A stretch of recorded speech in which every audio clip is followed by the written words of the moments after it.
Could your name be a doorway to ancient wisdom and modern transformation? Biblical names aren't just labels, they're vessels of virtue that shape character even today. Join us on a journey through time as we unlock the hidden meanings behind Hannah, Ruth, and Abigail, names with profound spiritual significance that transformed not only the women who bore them, but entire lineages in biblical history. These stories are more than ancient texts. They are blueprints for feminine power that transcend time. We'll explore these narratives through the hero's journey framework, setting the stage for a deeper understanding of their enduring impact. Hannah's story begins in a place of profound emptiness, where the weight of barrenness defined a woman's worth in ancient Israel. Infertility carried more than personal grief. It marked social exclusion and spiritual questioning, as childlessness was often interpreted as divine disfavor. This cultural context frames Hannah's silent suffering, where the absence of children meant existing on society's margins. The temple at Shiloh, with its prescribed rituals and communal prayers, became the stage for her unconventional act of faith. A prayer so intense in its silent desperation that it defied religious norms.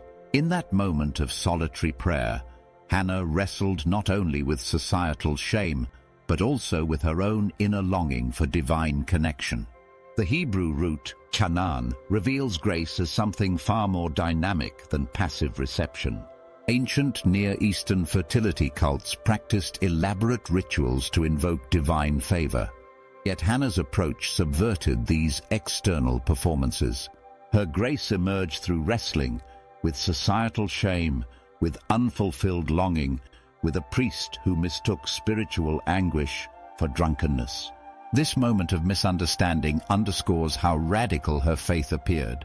A woman so immersed in communion that her lips moved without sound, her tears becoming the only visible sign of an invisible transaction with the divine.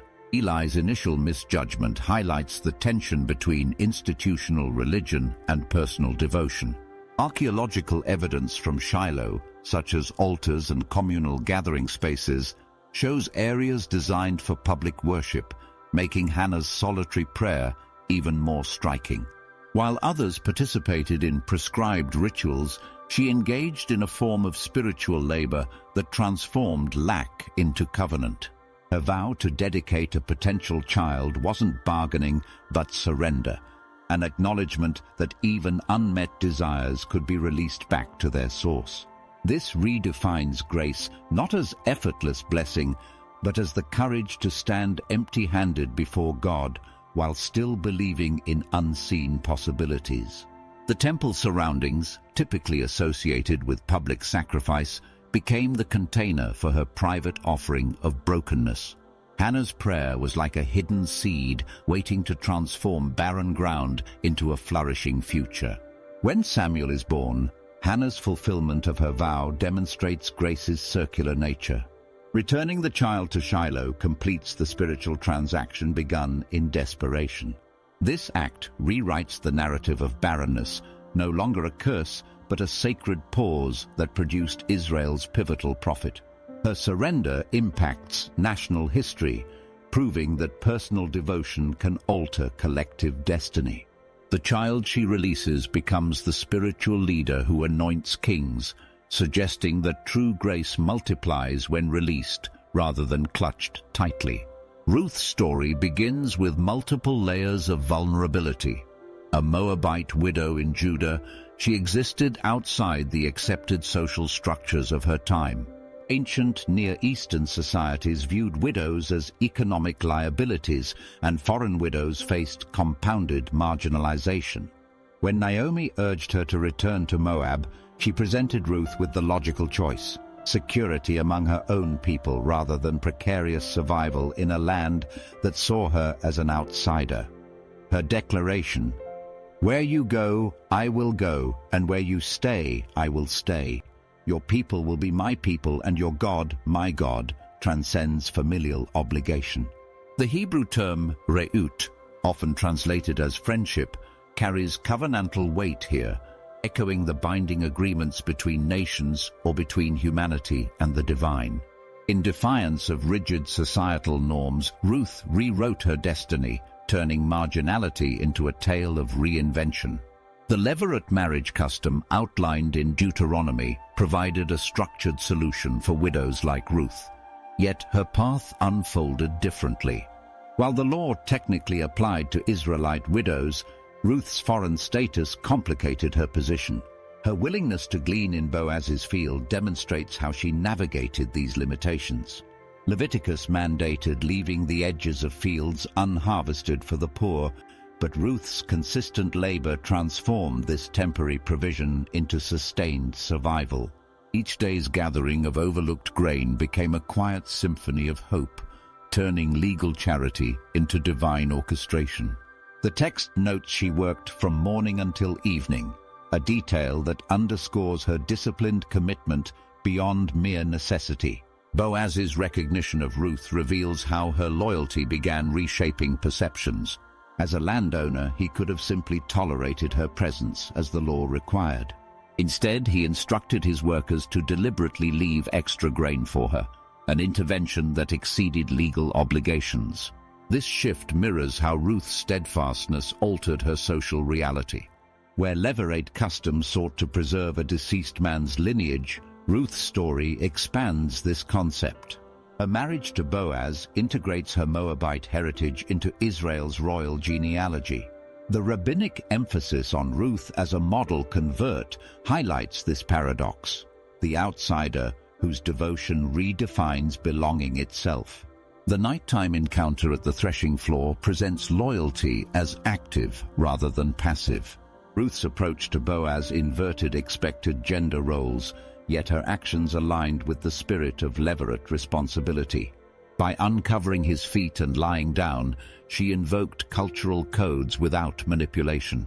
Boaz's response, "All the people of my town know that you are a woman of noble character," confirms how Ruth's integrity had become publicly acknowledged. This moment crystallizes the transformation. The marginalized foreigner is now recognized as embodying Israel's highest virtues, much like an artist's deliberate stroke that defines a masterpiece. Ruth's inclusion in David's lineage reveals loyalty's generational impact. The child born to her and Boaz, Obed, becomes grandfather to Israel's greatest king. This outcome surpasses personal security or social acceptance. It positions Ruth as a conduit for messianic history. The story suggests that true devotion alters not just individual circumstances, but collective destiny. Where ancient societies saw widowhood as an ending, Ruth's narrative reframes it as a sacred beginning. Her loyalty to Naomi, expressed through daily labor, cultural adaptation, and courageous appeal, rewired what seemed like generational exclusion into central participation. The crisis begins with Nabal's foolish rejection of David's reasonable request for provisions, violating ancient Near Eastern hospitality codes that protected travelers and allies.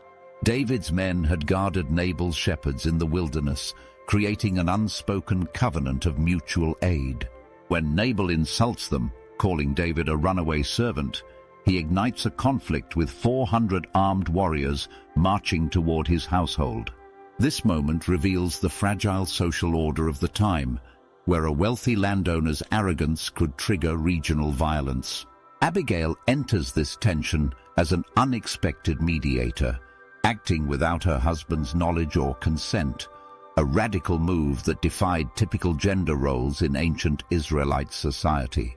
Her name, meaning father's joy, takes on deeper significance as she steps into a reconciling role between David and Nabal, effectively restoring broken father-son dynamics through wisdom rather than force.